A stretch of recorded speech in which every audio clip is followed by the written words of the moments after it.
Hello बच्चों, कैसे हो। अब हम अपना अगला लेक्चर लेके आ गए आपके लिए।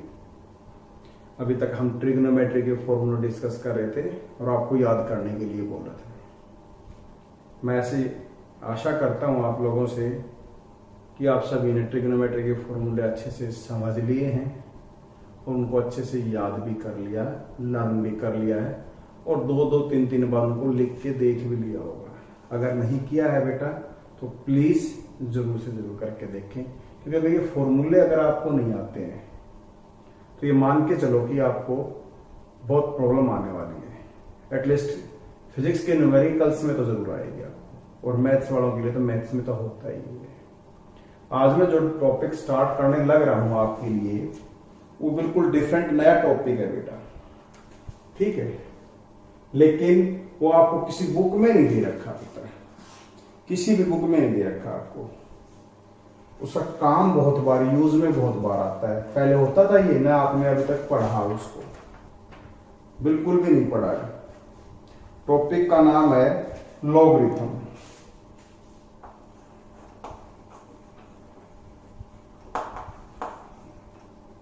लॉगरिथम, ठीक है, लॉगरिथम भी इसको बोल देते हैं टॉपिक का। अभी तक आपने पढ़ा ही नहीं है बेटा इस चीज को। इसको समझाने के लिए मैं आपको एक एग्जांपल लेके शुरू करते हैं, फिर इसकी डेफिनेशन बताएंगे, फिर इसकी थोड़ा पार्ट पे आएंगे। मान लो मैंने 1000 को लिखा हुआ है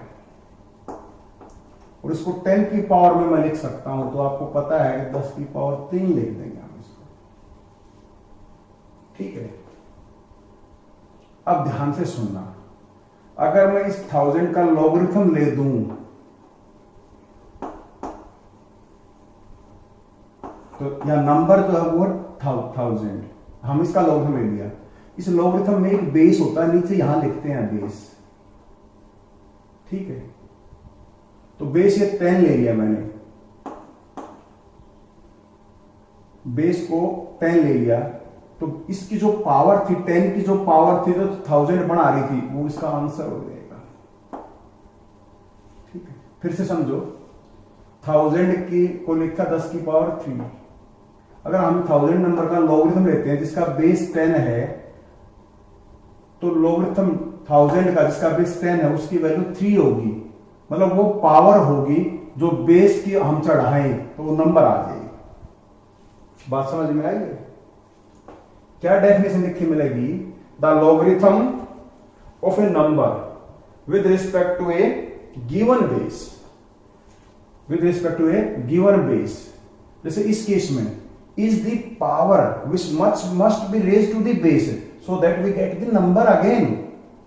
भी मैंने आपको जो कहा है, किसी भी नंबर का जो लॉगरिथम होता है एक दिए हुए बेस के रिस्पेक्ट में वो पावर होती है जो बेस को चढ़ाए तो वो नंबर दोबारा हमें मिल जाए, ठीक है। तो जैसे कहा हमने भाई लॉगरिथम 1000 का लॉगरिथम जो है विद रिस्पेक्ट टू बेस 10 जो है वो क्या होगा, 10 की वो पावर जो चढ़ाए जिससे वो नंबर दोबारा हमें मिल जाए। तो 10 की पावर 3 चढ़ाई तो 1000 मिलता है, तो 3 इसका आंसर है। बात समझ में आई है बेटा? क्योंकि नई चीज है तो आपको बताने में टाइम लगेगा।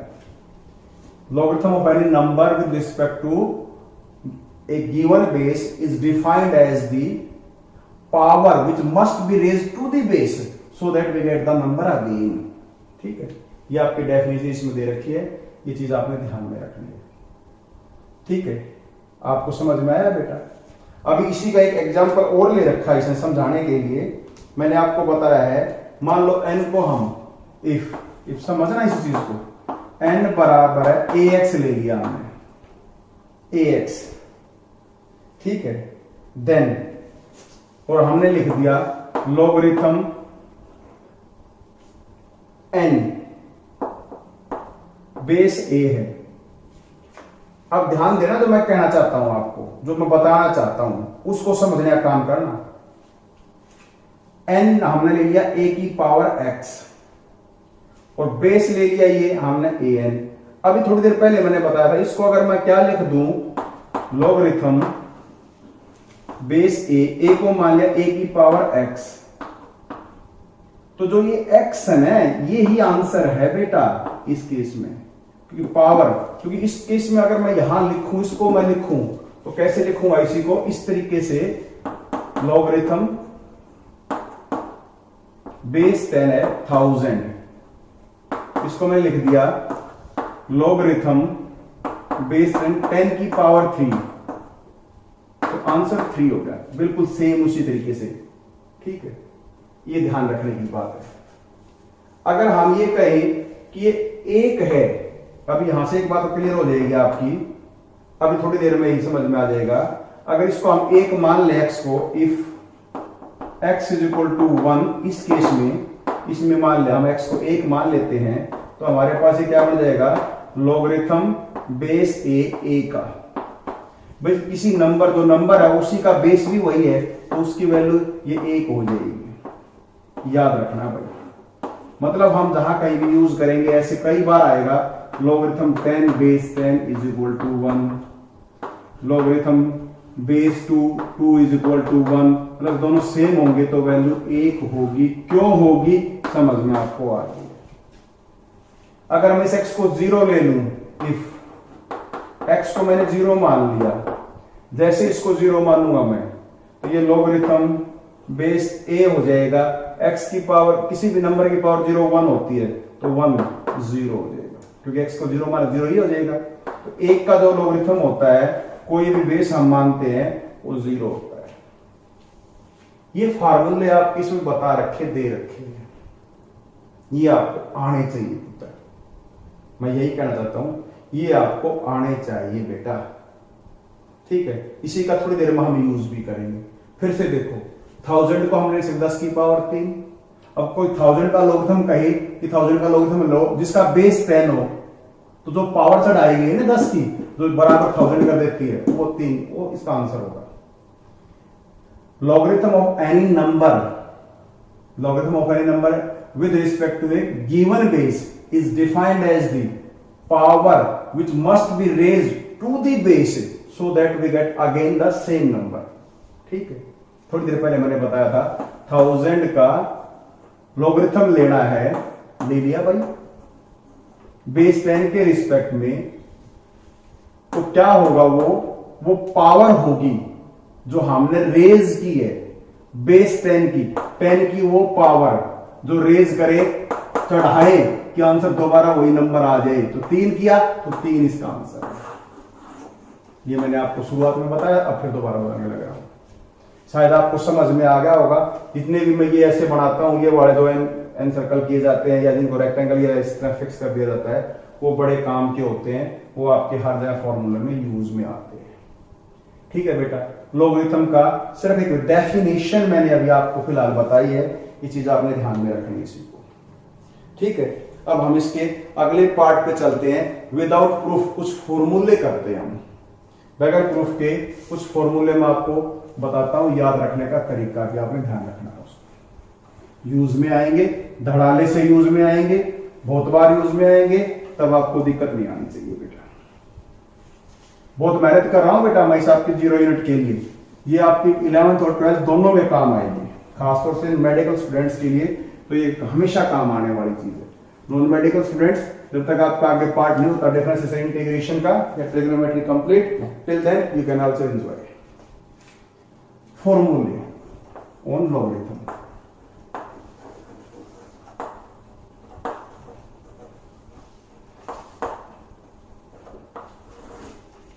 सबसे पहला फॉर्मूला जो होता है, इसमें बहुत बार आता है बेटा, वो होता है लॉगरिथम बेस a मान लिया हमने, mn, दो नंबर आपस में मल्टीप्लाई कर रखे हैं। जब मल्टीप्लाई होते हैं तो दोनों अलग अलग हो जाएंगे, बेस सेम रहेगा और बीच में सम आ जाएगा। समझ रहे हो बेटा मैंने जो बताया, ध्यान रखना। जो बेस है, बेस तो वही रहेगा, पर ये दोनों अलग अलग हो जाएंगे और प्लस बीच में आएगा, माइनस। अगर हम ऐसे ले, डिवीजन में होता, ये यहां डिवीजन में होता तो भी अब हम ऐसे करते, फिर लॉगरिथम बेस तो वही रखते, m आ जाता, और डिवीजन में है तो फिर माइनस बीच में आ जाता। ठीक है, बस ये ध्यान रखना है।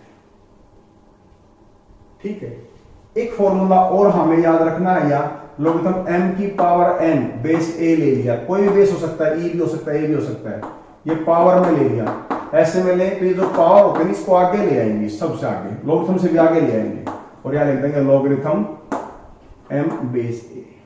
बहुत बार काम आए ये तीन फॉर्मूले, बहुत बार काम आते हैं।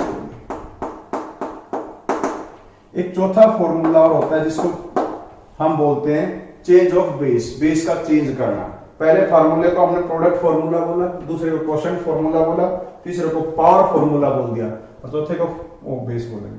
इसको याद रखने का सबसे बढ़िया तरीका ये है, देखो लोगरिथम, ठीक है, आपकी बुक में इसको रखा है बेस चेंज फार्मूला, और मैं इसको एक बात कहूंगा कि यहां से आप ऐसे याद रखेंगे तो बहुत बढ़िया रहेगा। बुक में आपके में ऐसे दे रखा है, ये m की a ले रखा है, ये मान लो ऐसे, ठीक है, बेस तो a ले लिया, m ले लिएगा। अब ये क्या कह रहा है कि आप बेस कुछ भी, यहां a है या b कर दो, बेस a रखो, एक नंबर b ले लो।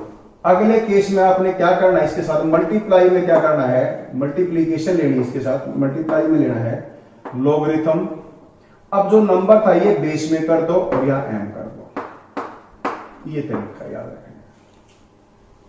ठीक है, समझ में आया क्या करेंगे।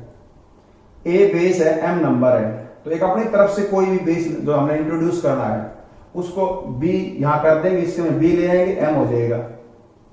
अब जो बेस था उसको ऊपर ले आएंगे, कर देंगे, और इसको ऐसे भी याद रख सकते हो आप, a m, इसको भी नीचे ले आओ लोगरिथम या बी ए।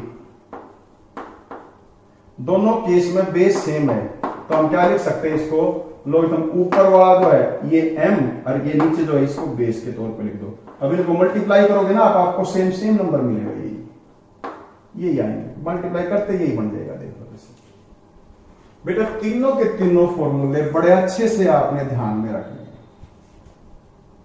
ठीक है। अब हम फिजिक्स में जो पढ़ेंगे वो दो तरह के पढ़ेंगे, दो तरह के लोगरिथम पढ़ेंगे। एक होता है नेचुरल लोगरिथम, एक होता है बेस 10 बेस 10 लोगरिथम बोलते हैं जिसको, ठीक है। हम वो दो पढ़ेंगे, आपको ध्यान रखना है, उन्हीं दोनों को यूज में लेके आना है। बिठा दो बेटा इसको। फिजिक्स में जो पढ़ेंगे और केमिस्ट्री में भी काम आएंगे ये। इसका एक पार्ट ऐसा है जो मैं आपको बाद में बताऊंगा, अच्छे से कराऊंगा उस चीज को। आज मैं छोटा सा लेक्चर आपके लिए तैयार करने लग रहा हूं, ठीक है। कोशिश करूंगा थोड़े डेफिनेशंस वगैरह आज आपको बताऊं और फॉर्मूले वगैरह फिर आगे थोड़ी डिटेल में हम जाएंगे, कोशिश तो करेंगे, ठीक है। लिमिट्स के क्वेश्चंस भी आएंगे कुछ ऐसे, तो सारी चीजें बताने की कोशिश कर रहा हूं आपको। बाकी सर आपको बता देते रहते मैथ्स वाले। अभी देखो, एक होता है नेचुरल लॉगरिथम, हम फिजिक्स में दो तरह से पढ़ेंगे, नेचुरल लॉगरिथम, नेचुरल लॉग बोलेंगे, और इसी का दूसरा नाम है नेपेरियन।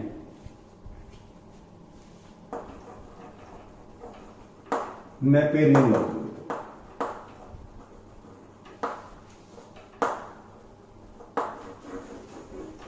ठीक है। इसमें बेस ई होता है बेटा, ये इसमें बेस ई होता है, हम इसको ऐसे लिखते हैं, ठीक है। लॉगरिथम, ये कोई भी नंबर होगा उसका, यहां कोई भी नंबर ले लिया, एनी नंबर, तो उसको हम ऐसे लिखेंगे नेचुरल लॉगरिथम बेस ई।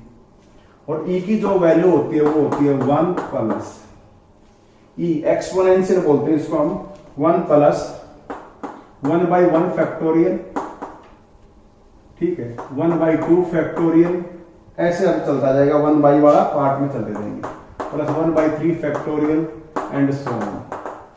और इसकी जो वैल्यू आती है वो याद रखना 2.7 समथिंग आती है, 2.718 अप्रोक्सीमेट, अप्रोक्स,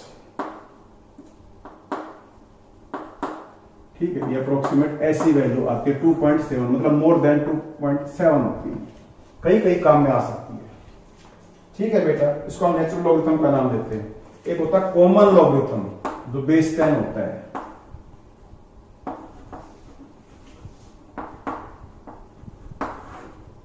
जिसमें बेस 10 होता है, वेयर द बेस इज 10।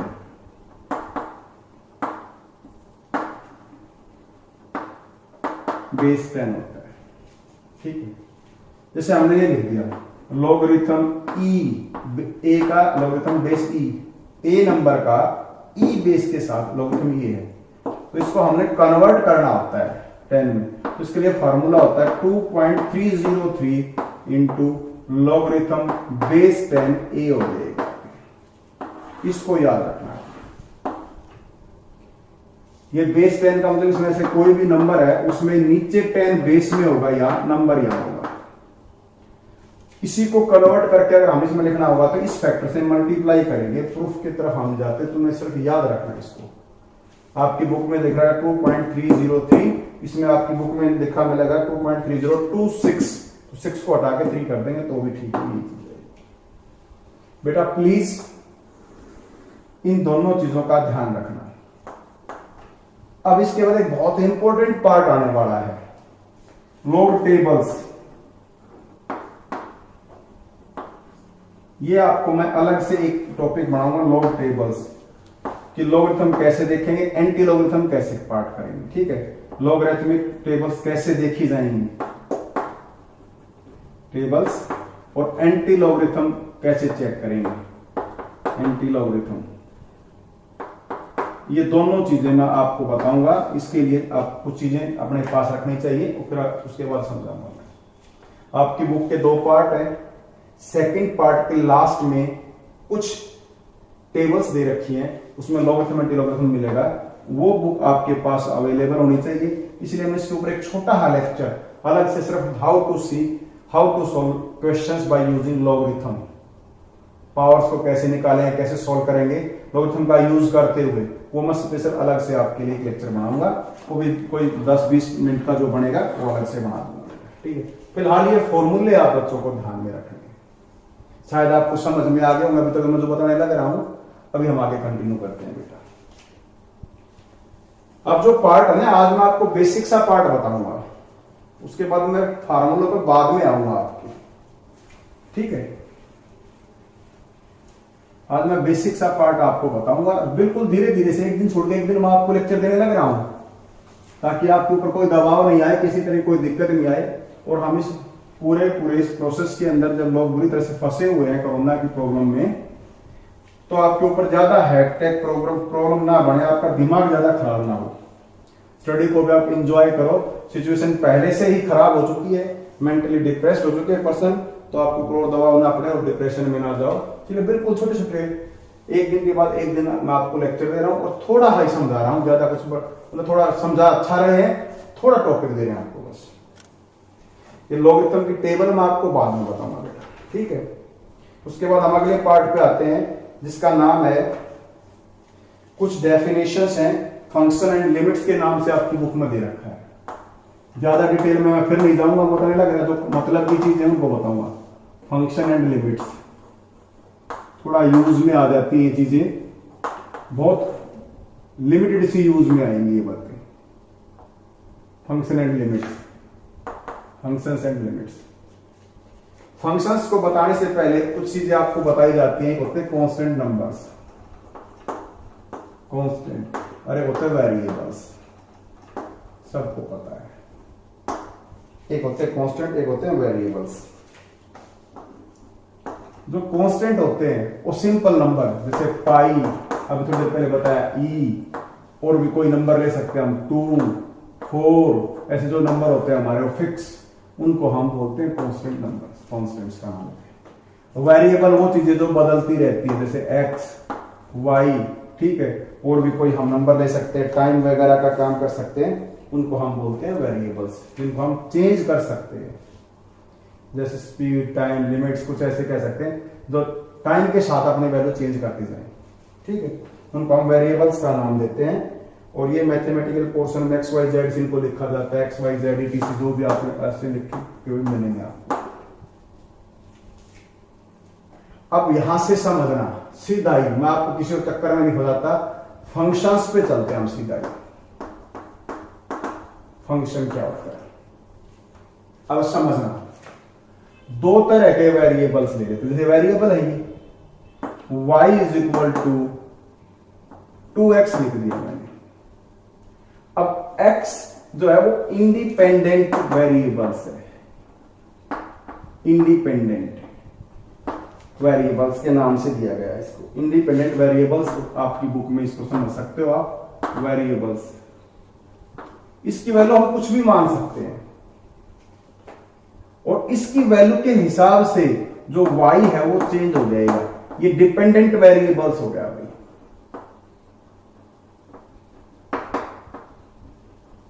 और ये डिपेंडेंट वेरिएबल्स भी किस पे डिपेंडेंट है? इस इंडिपेंडेंट वेरिएबल्स पे। इसको 1 रखेंगे हम तो y की वैल्यू 2 हो जाएगी। x को 1 लेते हैं तो y 2 हो जाता है। इसकी एक पर्टिकुलर वैल्यू के लिए इसकी भी एक विशेष वैल्यू होगी। इसको हम x को 2 लेते हैं तो ये 4 हो जाएगा। कोई और नंबर लेंगे उसी के हिसाब से ये चेंज हो जाएगा। और इस तरीके से लिखा गया है। जो ये 2x है ना बेटा, 2x जो y है, y is a function of x। y जो है वो x का फंक्शन है, x की वैल्यू पर डिपेंड करने वाली चीज है ये। इसको हम ऐसे लिखेंगे, y depends on a independent variable x, इसलिए इसको लिखेंगे y is a function of x और बराबर में 2x। तो आप वैसा लिखा मिल जाए, y is equal to 2x तो भी एक फंक्शन है, fx is equal to 2x तो भी ये फंक्शन है। ये f फंक्शन के लिए हमने यूज करते हैं इसका इस केस में। सिंपल सी बात आपको मैंने बताई है, ज्यादा चक्रों में नहीं पड़ते किसी में। अब कोई आपको ऐसे लिख के दे दे कि टाइप्स कितनी होती हैं, चलो इस पे आ जाते हैं। अब टाइप्स कितनी होती हैं, ठीक है। मैं ज्यादा डिटेल में नहीं जाऊंगा, मैंने आपको बताया जो मैथ्स का काम होता है मैथ वाले टीचर को ही करना चाहिए, ठीक है। पर हमें इतना जरूर करना चाहिए कि हमारे फिजिक्स में जब ये काम में आए तो हमें किसी के ऊपर डिपेंड नहीं रहना पड़े कि सर कराएंगे, ये होगा वो होगा, हम नहीं किया, एक्सक्यूजेज हमारे पास नहीं होने चाहिए, ठीक है। तो मैं आपको बताता हूं अब अगला फंक्शंस की टाइप्स जो दे रखी हैं वो क्या क्या हो सकती हैं वो आपको मैं बता देता हूं। एक बार टाइप की बस कहीं कहीं बाई चांस की यूज में आ जाए तो आ जाए। Type of elementary functions, types of elementary functions.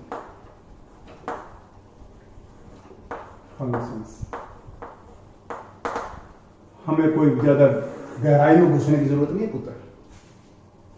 सबसे पहला पावर फंक्शन, एग्जांपल भी लेके बताऊंगा मैं आपको। पावर फंक्शन,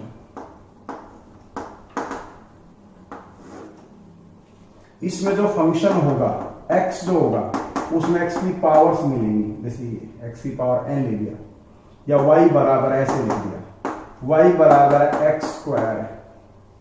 नंबर जो है वो पावर में होगा और डिपेंडेंट इंडिपेंडेंट वेरिएबल्स नीचे होगा, ठीक है। x को 1 रखो y भी 1 हो जाएगा, x को 2 रखो, पावर में है ना, x को 2 रखेंगे 2 की पावर 2, y 4 हो जाएगा।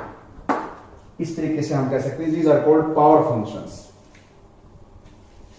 पावर जो है वो नंबर होनी चाहिए और डिपेंडेंट जो इंडिपेंडेंट वेरिएबल्स होता है वो x जो होता है वो नीचे होना चाहिए, ठीक है। ये पहला पावर फंक्शन। दूसरा ट्रिग्नोमेट्रिक फंक्शन, जैसे आपने पढ़ा हुआ है ट्रिग्नोमेट्रिक फंक्शन।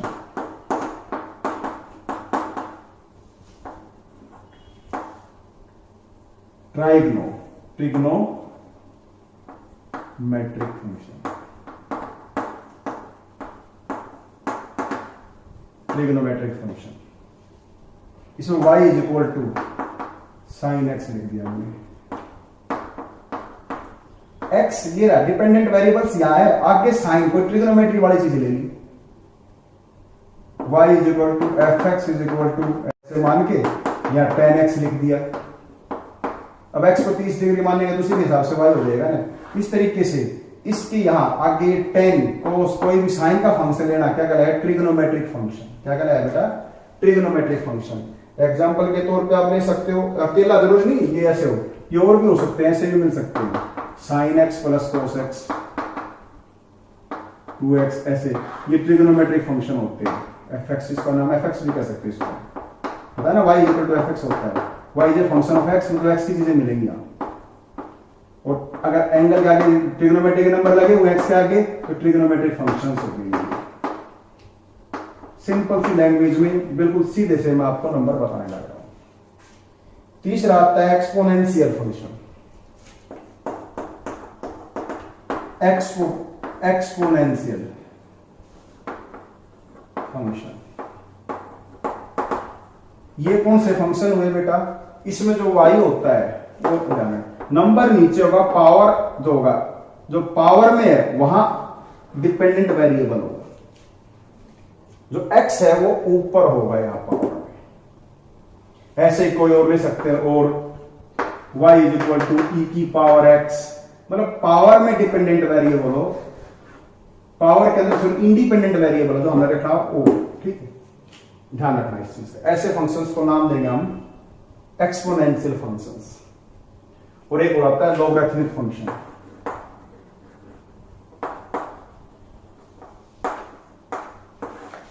फंक्शन 4 नंबर पे ये इसको मान लो logarithmic function. Logarithmic function, logarithmic function, algebraic function भी बोलते हैं इसको बेटा। देखो ये ट्रिग्नोमेट्रिक फंक्शन, इसको अलजेब्रिक फंक्शन भी बोलते हैं। ये अलजेब्रिक फंक्शन भी था बेटा।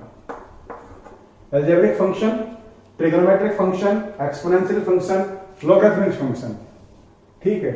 इसमें कैसा होता है, y बराबर है fx बराबर है, या लॉगरिथम में मिलेगा, बेस कुछ भी हो x, या ऐसा कोई एग्जांपल फंक्शन तो x का होगा, या logarithm x square plus x plus 1 base या a ले लिया, कुछ ऐसे। इस तरह के फंक्शंस को हम लॉगरिथमिक फंक्शन का नाम देते हैं।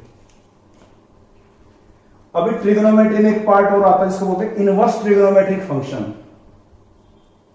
इनवर्स ट्रिग्नोमेट्री जिस तरीके से हम कहते हैं, ध्यान देना भाई, इनवर्स ट्रिग्नोमेट्री कहीं यूज में आई नहीं है, लेकिन हम उसको समझ सकते हैं, थोड़ा पार्ट उसका भी ले सकते हैं हम उसको समझाने के लिए। मिटा दो बेटा इस चीज को यहां से।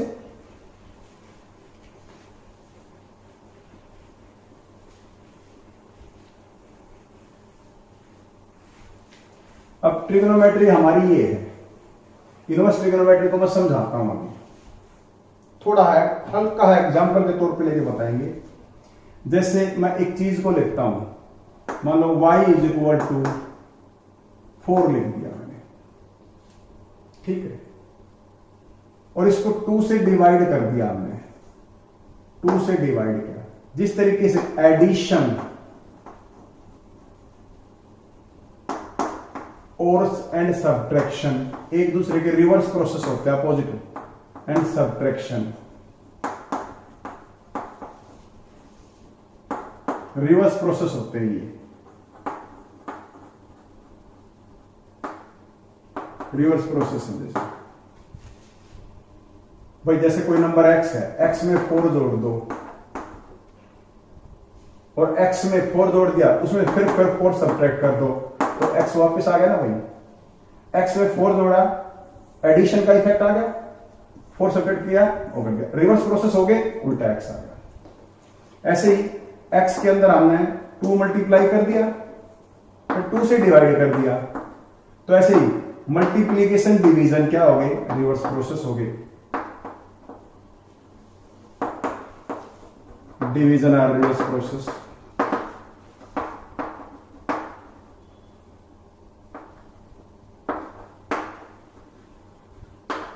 ठीक है भैया, किसी नंबर को 2 से मल्टीप्लाई किया तो 2 से डिवाइड करके कट के फिर वही नंबर आ गया। जो 2 ने इफेक्ट देखा है मल्टीप्लीकेशन, उसने इसको कैंसिल कर दिया, एक दूसरे के अपोजिट प्रोसेस हो गए, रिवर्स प्रोसेस हो गए। सिंपल इसी तरह से, बिल्कुल इसी तरीके से साइन 30 मानो लिखा हुआ है, 30 नंबर है कोई, एनी नंबर इज 30, या x लेता हूं, चलो x, इसके आगे मैंने साइन लगा दिया तो साइन x हो गया। अब इसको खत्म करने के लिए इसके आगे एक साइन इनवर्स और लग जाएगा। साइन इनवर्स, इनवर्स है बेटा ये, साइन इनवर्स लिखते ऐसे हैं, इनवर्स बोलते हैं इसको। माइनस पावर नहीं होता, -1 पावर नहीं होती किसी तो -1 होती है, इनवर्स फंक्शन बोलते हैं इसको, इनवर्स। एक्स के आगे साइन लगाया तो साइन एक्स हो गया था, और फिर ये लगा दिया तो ये दोनों आपस में इनका इफेक्ट खत्म हो जाएगा, आंसर एक्स रह जाएगा। जिस तरीके से एक्स के साथ 2 मल्टीप्लाई किया 2 डिवाइड किया तो रिवर्स प्रोसेस, तो ये साइन का साइन इनवर्स है। ऐसे ही अगर यहाँ एक्स होता और यहाँ tan लगा होता तो फिर क्या करते बेटा, हम इसको खत्म करने के लिए tan इनवर्स इसके आगे ले लेते, ठीक है। उनको इनवर्स बोलते हैं, इनवर्स फंक्शन और ट्रिग्नोमेट्रिक इनवर्स फंक्शन। तो इसलिए ये हमारा ट्रिग्नोमेट्रिक इनवर्स फंक्शन ऐसे भी हो सकते हैं, जैसे फंक्शन होते हैं tan इनवर्स x, ऐसे लिखा हुआ हमने, these are called trigonometric inverse function। Inverse trigonometric function बोलते हैं इनको, इनवर्स ट्रिग्नोमेट्रिक फंक्शन। कई बार ये भी आएगा, ठीक है बेटा, इनवर्स ट्रिग्नोमेट्रिक फंक्शन ये भी कई बार आएगा। तो मैंने आपको फंक्शन बताए 5, I for inverse trigonometric, L for logarithmic, A for algebraic power, T for trigonometric and E for exponential. तो हम इनको ऐसे याद रख सकते हैं, हमें काम आएंगे आगे चल के कहीं आपके ILATE, ILATE, I for inverse trigonometric, L for logarithmic, A for algebraic power function, T for trigonometric, E for exponential function. बेटा प्लीज इसको याद रखना, ये काम की चीज है आपके लिए और ये हमारे आगे भी काम आएंगे। ये 5 तरह के हम फंक्शन जनरली यूज में करेंगे, फिजिक्स के अंदर कहीं आ सकते हैं। क्लियर है बेटा? मैंने अपनी तरफ से थोड़ी ही कोशिश अभी की है। अब हम लिमिट्स पे आते हैं, फंक्शन का काम हमारा खत्म हो गया है तो हम लिमिट्स पे आते हैं, उसका मीनिंग समझाने का काम करते हैं। ठीक है, मीनिंग समझाते हैं लिमिट्स का, लिमिट ऑफ ए फंक्शन। एक बहुत अच्छा एग्जांपल आपकी किताब में समझा रखा है बुक में, बिल्कुल वैसा का वैसा मैं आपको समझाने की कोशिश करूंगा।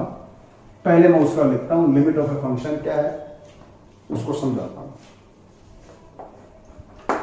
Limit of a function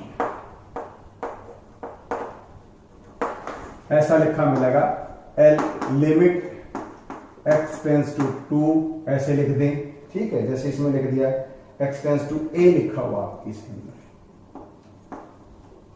function x बराबर है एल। इसका मीनिंग क्या हुआ, जैसे ही एक्स अप्रोच करेगा ए की तरफ, इसको बोलते हैं एक्स एरो का मतलब tends to, TEND tends to, कोशिश करना, ट्राई टू, बिकेम्स ए। ये जैसे ए की तरफ कोशिश करेगा तो जो फंक्शन है एफ एक्स, उसकी वैल्यू जो है वो एल बनने की कोशिश करेगी, इसकी जो वैल्यू है वो एल बनने की कोशिश करेगी। ठीक है, ये मतलब होता है इसका।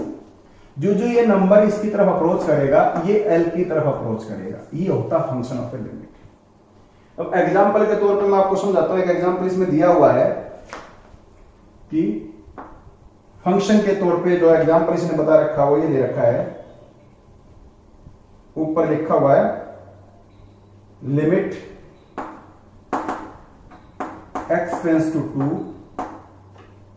अभी मैं सोल्व करने के बताऊं इसको ऐसे, और यहां लिखा हुआ है एक्स की पावर 3 माइनस 8 एक्स माइनस 2। ठीक है, इसको सॉल्व कैसे करेंगे वो काम मैथ्स में होगा, लेकिन मैं आपको फिर एक बार बताऊंगा कैसे। एक्स टेंस टू 2, इसका जो आंसर आना है पहले इसका हम फैक्टर करेंगे। अभी समझना है काम करना, एक्स को ऐसे लिख सकते हैं हम, और आपको पता है कि इसमें क्या फार्मूला होगा। मैंने आपको कहा अलजेब्रिक फार्मूला कहीं भी किसी भी टाइम पर काम आ जाएंगे। तो ये एक्स की ए की 3 माइनस बी की 3, x minus a minus b x plus a b मतलब 2x प्लस 4। आगे जानिए फार्मूला क्या है, ए माइनस बी का क्यूब, ए की क्यूब माइनस बी की क्यूब। क्या लिखेंगे, ए माइनस बी या a square minus b square plus a b minus plus b square. ये फॉर्मूला था, ये आपको याद करने के लिए बता। ए की जगह हमने एक्स ले लिया, बी की जगह हमने 2 ले लिया, तो यही बन गया, देख लो बिल्कुल एज इट इज। और इसको अगर हम सोल्व करने की कोशिश करें तो आंसर हमारा ये आंसर 12 की तरफ आएगा। कैसे आएगा बताऊंगा आपको। जैसे x 2 की तरफ जाएगा तो ये वाली वैल्यू है जो ये x cube minus 8 by x minus 2 try to become 12, ये 2 के बराबर होगा तो किसके बराबर आएगा? कैसे आएगा आप समझो उस चीज को। अगर मैं इसमें 2 रख देता हूं सीधा ही तो ये 0 हो जाएगा, 2 की पावर 8 0 0 बाई 0, हमें पता ही नहीं उस नंबर का। तो ऐसे में क्या करते हैं, 2 से थोड़ी कम ले लो वैल्यू जो आपकी बुक में दिखा रखी है।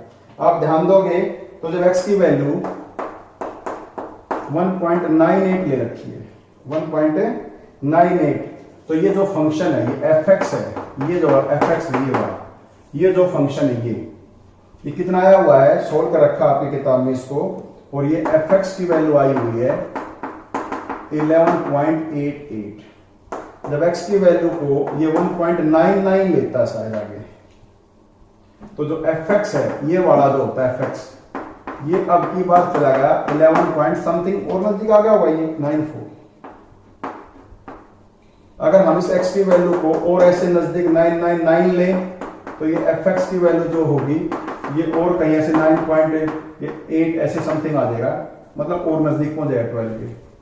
जब x की वैल्यू को हम 2.01 लेते हैं और fx को निकालते हैं, ज्यादा ले लिया भैया हमने, अब 2 से ज्यादा, 2 नहीं लिया, 2 से ज्यादा, 2 पहले 0 0 हो जाएगा, 2 से ज्यादा ले लिया तो इसकी वैल्यू कितनी आएगी, अब थोड़ी ज्यादा आ जाएगी 12 से, तो ये आगे 12.06। ठीक है, x की वैल्यू 2.2 लेंगे तो ये क्या हो जाएगा, थोड़ा और ज्यादा हो जाएगा, वापस बढ़ना शुरू हो जाएगा, 12 पॉइंट समथिंग आ जाएगा, 10 12 आ गया। मतलब क्या है, जब x की वैल्यू 2 से थोड़ी 2 की तरफ बढ़ रही है, देखो x बराबर 2 हमने लिया नहीं, ये 2 की तरफ बढ़ने लग रहे हैं हम, तो ये 12 की तरफ बढ़ने लग रही है, 12 की तरफ, fx जो 12 की तरफ बढ़ने लग रहा है, 12 की तरफ। इधर से भी ऊपर से ज्यादा से कम होते आ रहे हैं, तब भी ये भी 12 की तरफ आने लग रहा है। मतलब कहने का कुल मिला कि अगर हम 2 लें तो 12 आंसर आएगा, इसका मतलब यही होता है। लिमिट ऐसे लिखा हो, और सोल्व करने का काम होता है, इसको सोल्व करने के लिए क्या करते हैं, ऐसे में लिमिट समझ आ गई बेटा आपको, ये जब इसकी तरफ बढ़ेगा तो ये जो फंक्शन है यहां आंसर इसकी तरफ बढ़ेगा दे रखा है। अब इसके फैक्टर कर लो, फैक्टर करते ये आ जाएगा, पहले इनको काट दो, 2 कटते हैं, बचे हुए को इसके अंदर 2 रख दो, क्योंकि अब तो 0 नहीं होगा ना, समझ रहे या नहीं। क्योंकि जब हम इसको सोल्व करेंगे, ऐसे में जब सोल्व करना पड़ता है हमें लिमिट्स को, x टेंड्स टू 2 को, और ये फंक्शन दे रखा है, तो हमारा सबसे बड़ा काम क्या होता है कि ये 2x माइनस 2 ये 0 हो रहा है, इस 0 को इसको खत्म करना है, तो हम पहले इसमें एक काम करते हैं, इसके फैक्टर कर लेते हैं। इसको कैसे कैसे रख लें, ये x माइनस 2 हो जाएगा और ये x square plus 2x plus 4 हो जाएगा, नीचे x माइनस 2 होगा। अब x की वजह से कुछ भी हो, ये दोनों तो बराबर हो गए, कट गए। कटने के बाद x जब 2, अब इसको 2 ही मान लो क्योंकि अब 0 तो नहीं होगा ना, अब बस खत्म। अब यहां से इसमें रखेंगे तो 4 प्लस 4 प्लस 4, आंसर 12 आएगा। सोल्व करने का तरीका ये हो जाएगा। ठीक है बेटा, तो लिमिट का मीनिंग मैंने आपको समझाने का काम किया है, ये ध्यान रखना आपने। ठीक है, अभी कुछ लिमिट्स के फार्मूले और दे रखे हैं, हम उनको और बताते हैं जो आपके यहां काम आ सकते हैं किसी जगह।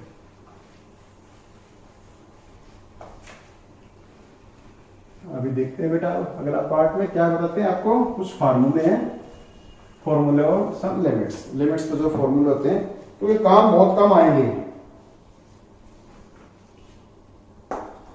Limit theta tends to 0 sine theta is theta in radian, in radian, radians में, एंगल रेडियन में हो गई। सिमिलरली टेन भी यही होता है, जो साइन अप्रोच करता है वो टेन भी ऐसे ही करता है, इन रेडियन। बिल्कुल सही, दोनों में एक जैसा ही पार्ट आपने ध्यान में रखना है। ठीक है, ये फॉर्मूला भी बाई चांस कहीं कहीं आ जाए, theta tends to 0 sine theta by theta, इसकी वैल्यू जो 1 होगी, ये यूज में कर लेना आपने। क्योंकि जब देखो इसको अलग करेंगे तो ये थीटा ही अप्रोच हो जाएगा, ऊपर वाले को देखो थीटा ही बन जाएगा, थीटा बाय थीटा 1 हो जाएगा। ठीक है, ऐसे limit theta tends to 0 tan theta by theta हो तो भी 1 होंगे, और एक limit theta tends to 0 cos theta ही हो ये 1 हो जाएगा, इसको 0 मत लेना, ये तो कोस 0 1 होता है। एक फॉर्मूला और भी दे रखा है आपके इसके अंदर, ये भी कई बार बाई चांस कहीं यूज में आया होगा, तो लिमिट को ऐसे भी लिख सकते हैं x टेंड्स टू 0, ठीक है, x टेंड्स टू 0 और फॉर्मूला में x प्लस में 1/x की पावर x,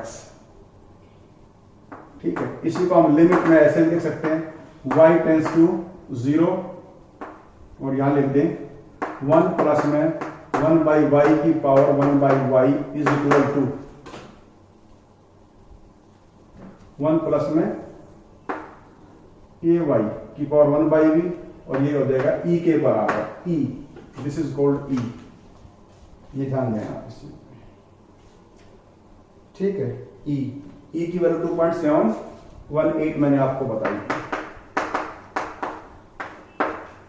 ये चीज भी आपने ध्यान में रखनी है। ये कुछ फॉर्मूले हैं लिमिट्स के, कहीं बाई चांस काम में आ जाए तो हमें यूज करने, अदरवाइज नो नीड, कहीं जरूरत नहीं पड़ेगी। फिर बेटा आप इस चीज को ध्यान में रख सकते हो, ठीक है। अब हम इसके बाद अगला पार्ट जो अगला चैप्टर अगला इसमें टॉपिक शुरू करेंगे वो डिफरेंशिएशन का शुरू करेंगे। पहले डेफिनेशंस बताएंगे, फिर उसका मीनिंग बताऊंगा, फिर उसको कुछ फॉर्मूले बताऊंगा, फिर आपको कराएंगे, ठीक है बेटा। फिलहाल आपने ये काम करके देखना है, कुछ फॉर्मूले आपको ध्यान में रखने हैं, ठीक है। तो कोशिश करना बेटा, आज छोटा पार्ट किया है, कोई ज्यादा मुश्किल भी नहीं है। इस अगले लेक्चर में आपको, जो कि मैं आपको शायद सैटरडे को बताऊंगा, कुछ फॉर्मूले, उस क्वेश्चन सोल्व करने का तरीका वो हम वहां डिस्कस करेंगे, ठीक है बेटा। Okay, God bless you.